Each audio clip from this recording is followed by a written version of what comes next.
Puka done changed up. He got drama off the field.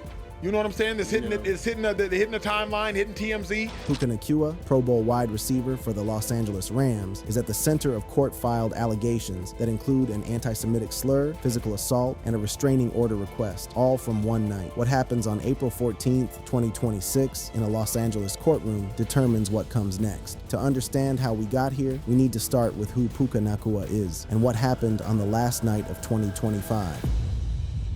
The night of December 31st, 2025.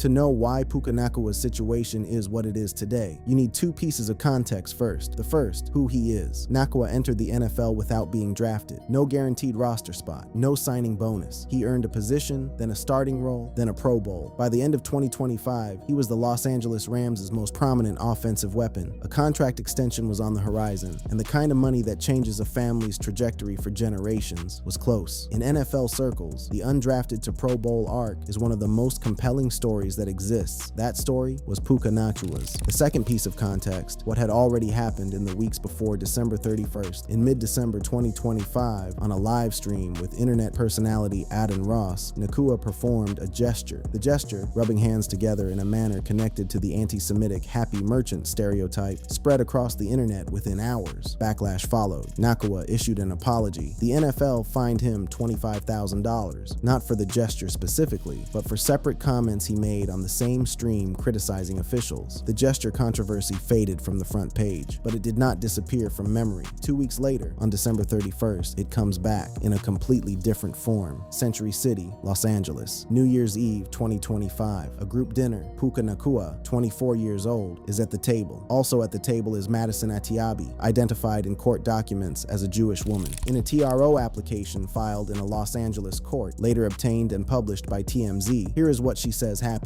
During the dinner, Nacua said, "F all the Jews" out loud in front of the group, a Jewish woman at the table. Those words, she says, were the start of what the filing describes as an escalating course of rude or vulgar, threatening, violent, and harassing conduct. The dinner ends. The group gets into a Sprinter van. In the van, Atiabi alleges that Nacua became touchy-feely with the women present. She says he put his head into her girlfriend's lap and bit her thumb with enough force that she screamed. He then turned to Atiabi. Per the filing, he bit her on the left shoulder, on the scapula, with such massive force to leave a complete circular impression of all of his teeth as marks on her skin, breaking the skin. She photographed the mark that night. On January 1st, 2026, she went to police and filed an incident report. Those are the two core allegations from that night: an anti-Semitic slur at dinner, a bite in a van that left a circular wound and broke skin. Both are now on record in a court filing, with a police report attached in a Los Angeles courthouse. But F all the Jews off GP. You saw what happened when Kyrie Irving had an anti-Semitic.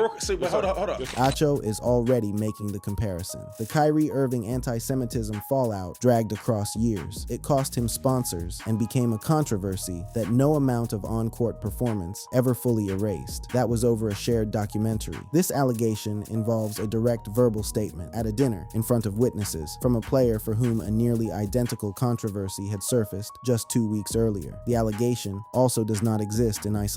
The reason it stayed quiet for 3 months, from January to March, has everything to do with what happened in a mediation room in March 2026. Atiabi's filing alleges that at a March 2026 mediation session, attended by Nacua's attorneys and a crisis PR team, his side threatened to contact TMZ and other outlets to release false, inaccurate, and/or deliberately exaggerated information about December 31st, 2025, if she did not withdraw her claims. That threat, she says, forced her to seek a restraining order to build a legal record that would protect her if the threatened media campaign came. A Los Angeles judge received the TRO request and denied it, ruling that more information was needed. A full evidentiary hearing was scheduled for April 14th, 2026. When the court filing reached TMZ and the story went public on March 24, 2026, the NFL internet did not just take notice, it detonated, not only because of the allegations, but because of what the filing revealed. A police report from January 1st, a crisis PR team in a private mediation room, and one of the league's fastest rising stars at the center of a legal dispute that had been building for 3 months in silence. I'm worried about Puka because Puka has become a target.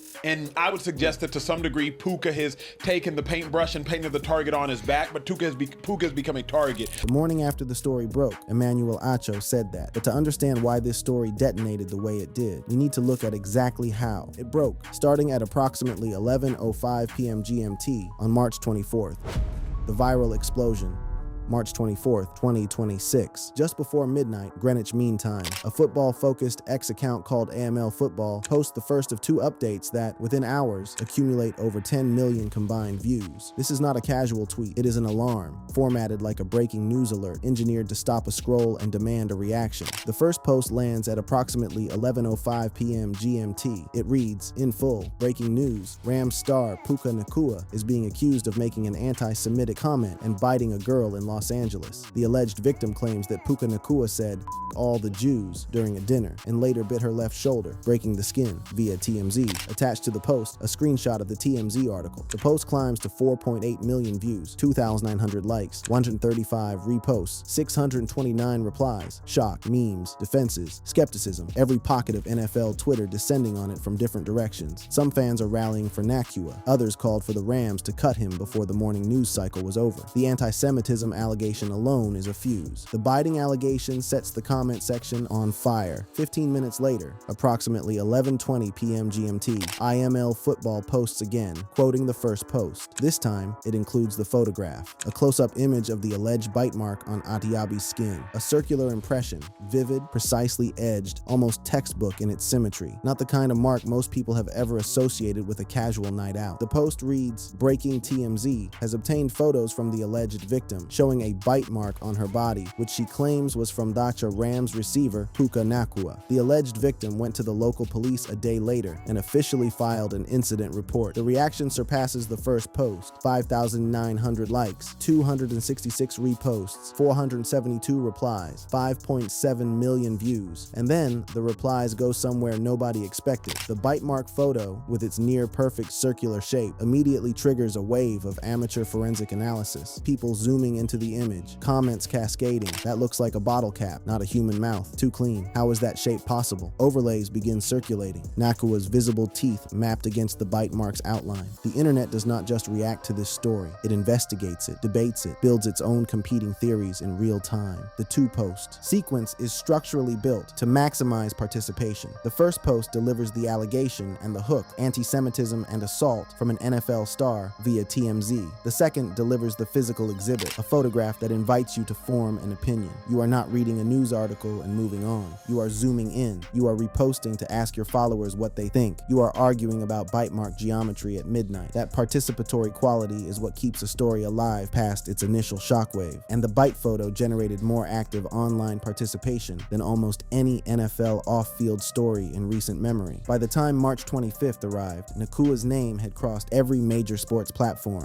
Yahoo Sports, USA Today, Fox News, and NBC Sports all carried the story, each pulling from the same court filing, the same police report, the same photograph. The virality also illuminated the polarization fracturing Nacua's public image in real time. On one side, people treating the filing as a serious legal document, pointing to the police report, pointing to the anti-Semitic context, and the fact that this was the second time in 2 weeks the words Puka Nacua and anti-Semitism had appeared in the same sentence, calling for accountability. The Kyrie Irving comparison, which Acho would make explicitly the next morning, was already spreading organically through the replies. On the other side, a vocal and determined contingent of skeptics who seized on the bite photo as their anchor. Bottle cap, that is not a human bite. Shake down. Nacua supporters, who had watched him play through injury and build his career from nothing, were not ready to condemn him on the strength of a TMZ story and a photograph with suspicious geometry. That divide did not resolve. It deepened, and it framed the central tension that now defines Nacua's public position heading into April 14th. The court filing on one side, the lawyer's counter-narrative on the other. The story had no resolution,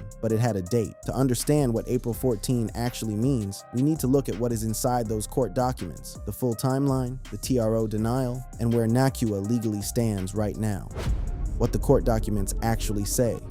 The bite photo is what went viral, but the photograph is only one layer of a court filing that runs much deeper, and the rest of the filing tells a story that stretches well beyond a single night in a Sprinter van. Madison. Atiabi's TRO application, filed in a Los Angeles court, is the legal document at the center of this entire controversy. TMZ obtained and published the filing on March 24, 2026. What is in it is specific, sequenced, and, if accurate, describes a night of escalating conduct followed by months of mounting legal pressure designed, Atiabi alleges, to suppress what happened. Start with dinner. Atiabi alleges that during the group dinner, Nacua was extremely touchy with the girls. That description frames what comes next. The anti-Semitic comment, "All the Jews," spoken in front of the group, is not positioned in the filing as an isolated moment. It is positioned as the opening act of a pattern. Move to the van. The biting incidents are described with clinical, deliberate precision. The girlfriend's thumb bitten first, loudly enough to make her scream. Then the bite on Atiabi's shoulder. Not glancing, not accidental, but applied, per the filing, with such massive force to leave a complete circular impression of all of his teeth as marks on her skin, breaking the skin. The language is precise and intentional. It is not the language of an accident. It is the language of assault. She photographs the wound that night. On January 1st, 2026, she went to the police. A police incident report is filed. No charges are filed at that point. The matter remains investigated. Now comes the element that separates this from a standard celebrity accused of assault narrative. Because what happens next is not Atiabi going to court immediately. It is 3 months of silence, during which she alleges the pressure to stay quiet was applied directly and personally. In March 2026, a mediation session is convened. Nacua's attorneys are present, so is a crisis PR team. The presence of that crisis PR team in a private mediation, before a single word had been published, tells you something critical about how seriously Nacua's side was treating the potential exposure from this allegation months before it became public. Atiabi's filing states that during that mediation, Nacua's team delivered a threat: back down, or his side would contact TMZ and other outlets and release false, inaccurate, and/or deliberately exaggerated public statements about the events of December 31st, 2025. A threat to weaponize the media against the woman alleging assault, to publicly humiliate and discredit her before she could act. She describes it as exactly what it sounds like: a machine bearing down. And it is that machine, she says, that forced her to seek a restraining order, not just for protection from Nacua, but for protection from what his legal team was threatening to do. She files for a TRO. A Los Angeles judge denies it, ruling that more information was needed before a restraining order could be granted. That denial is not a ruling in Nacua's favor. It is a procedural pause, the legal equivalent of "not yet." The case is not dismissed. It escalated to a full evidentiary hearing, April 14, 2026. Both parties appear before a judge. Testimony goes on the record. The bite photos, the police report, the mediation allegations, all formally entered into proceedings. A judge decides. On the criminal front, as of March 25, 2026, the matter sits at the incident report stage. No criminal charges, no arrest, no prosecution. The investigation is technically open, but the road from a police incident report to criminal prosecution is long and requires a prosecutorial determination that has not been made. On the NFL side, no suspension, no formal investigation disclosed, no league comment. Nacua remains active and available. Right? I don't know about the biting and all that. I don't understand that part.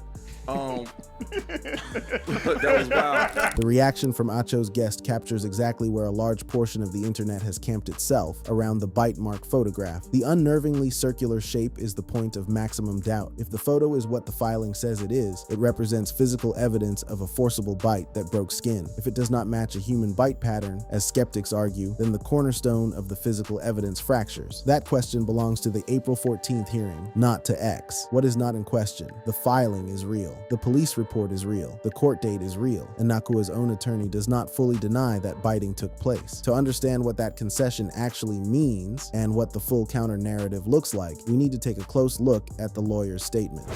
The lawyer's response.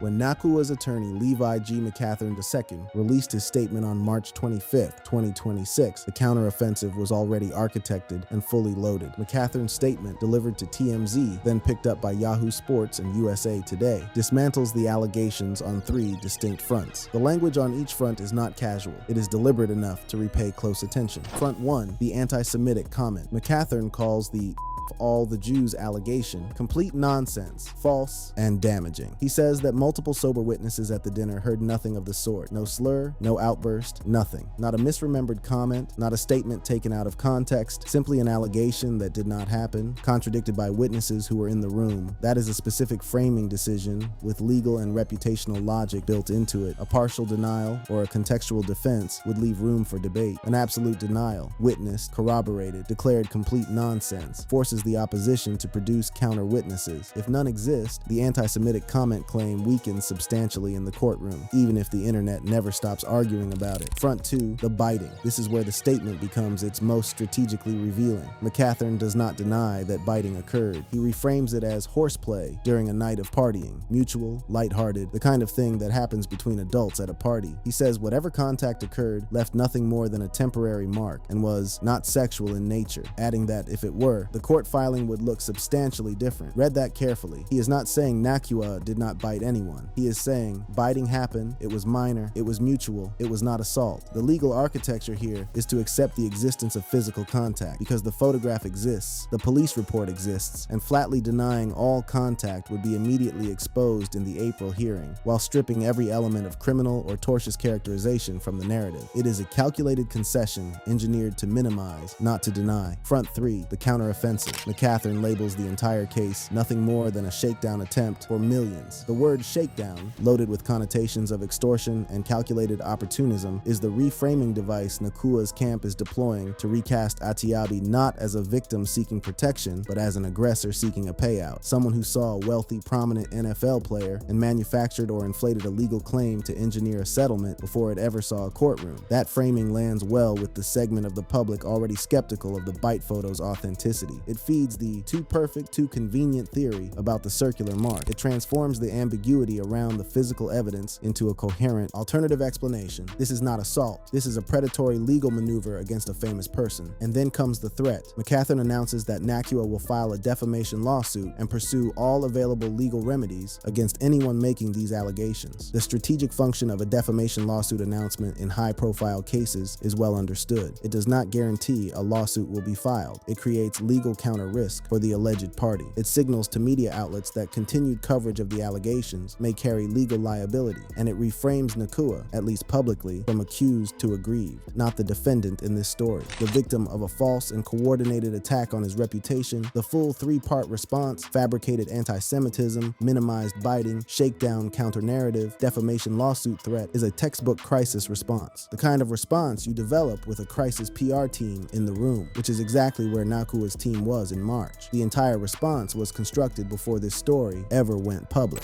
But for me, Puka, you are of entirely too much value to carry yourself like you're carrying yourself. Acho's concern here is not about legal strategy. It is about something more fundamental, about a pattern of decisions off the field and away from the cameras that consistently lands Nacua in situations where legal and media machines are necessary just to contain the fallout. You are of entirely too much value to consistently be publicly drunk in all of these places where people are ready and willing to take advantage of you.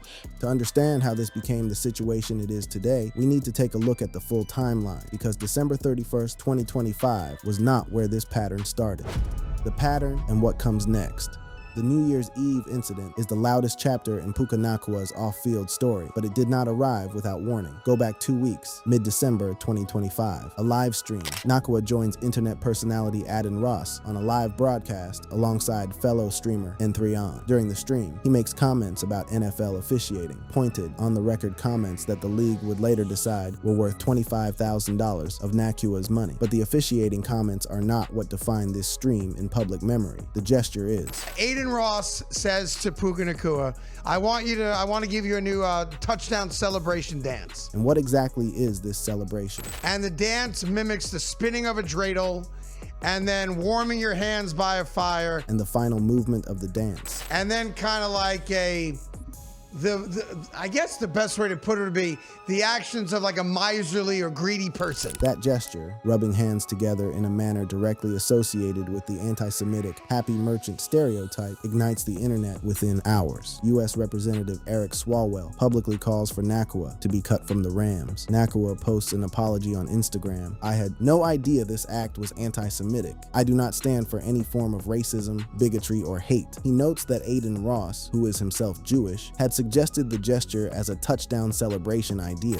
I truly believe that if Puka knew what that gesture meant, he wouldn't have done it, and then he issued an apology. The panelist extends Nacua the benefit of the doubt on intent. Most people at the time accepted the apology and moved on. The story fades from the front page. 2 weeks later, New Year's Eve, then January 2026. Nacua's brother Samson is briefly arrested. Investigators later describe it as a case of mistaken vehicle identity, Samson having taken a car similar to one belonging to a Los Angeles Lakers player. No charges are filed, but another headline drops. Another news cycle connects the Nacua name to a law enforcement interaction, however briefly and however innocently. Then March 24th arrives. The New Year's Eve story, which occurred 2 days after the Aiden Ross stream. During the same fortnight the gesture was still burning through the internet, became public. When you lay the arc flat, the shape it draws is unmistakable. Mid-December anti-Semitic gesture and $25,000 NFL fine. December 31st, alleged anti-Semitic slur and physical assault with skin broken. January brother arrest, March court filing and TRO attempt. From roughly mid-December 2025 to late March 2026, barely 3 months, Puka Nacua generates 5 distinct off-field headlines. Not one of them is about football. The financial stakes attached to this pattern are not abstract. They are surgical in their precision and timing. For Nacua personally, the contract extension that was approaching before any of this happened is now, at minimum, in suspended animation. A receiver with his production and age profile commands generational money, but no organization in the NFL locks in a multi-year, franchise-defining contract for a player in the middle of an active civil case with an April court date and an open criminal investigation, even when no charges have been filed. The timing does not just create bad optics, it actively disrupts the negotiating calendar at the moment when Nacua's leverage should be at its peak. For the Rams, the franchise has not commented publicly on the civil proceedings as of March 25th, 2026. Organizational silence during active litigation is standard practice. You say nothing on the record when a courtroom is involved, but silence does not equal neutrality in the public arena. A franchise operating in one of the country's most media-saturated markets, carrying the weight of an anti-Semitism allegation against its most prominent offensive player in the middle of the offseason contract window, is absorbing real reputational cost with every news cycle. For the NFL, no formal investigation has been announced as of March 25th, 2026, but the league's personal conduct policy does not require a criminal conviction to trigger action. It requires a pattern and a standard of conduct, and the public record, even limited strictly to what has been established and not merely alleged, already includes a fine, a documented anti-Semitic gesture, and a court filing with a police report attached. If April 14th produces a granted restraining order with on-record judicial testimony, the NFL's options narrow considerably. All of it: the contract, the franchise image, the league policy, the criminal investigation sitting dormant at the report stage, converges on a single date, April 14th, 2026. A Los Angeles courtroom, testimony on record, evidence reviewed by a judge, a decision rendered. Puka Nacua is not sentenced. He has not been charged. He is a free man and an active NFL player. But the trajectory of the past 3 months, the compounding pattern, the filing, the April date, the shakedown counter-narrative pressed against the court documents, has built a situation where the outcome of one day in that courtroom carries more weight than any game he could play next season. I'm worried about Puka because Puka has become a target. And I would suggest that to some degree, Puka has taken the paintbrush and painted the target on his back, but Puka has become a target. From undrafted to Pro Bowl, from Pro Bowl to TMZ, from TMZ to a Los Angeles courtroom. If you enjoyed this video, click on any of the cards on your screen.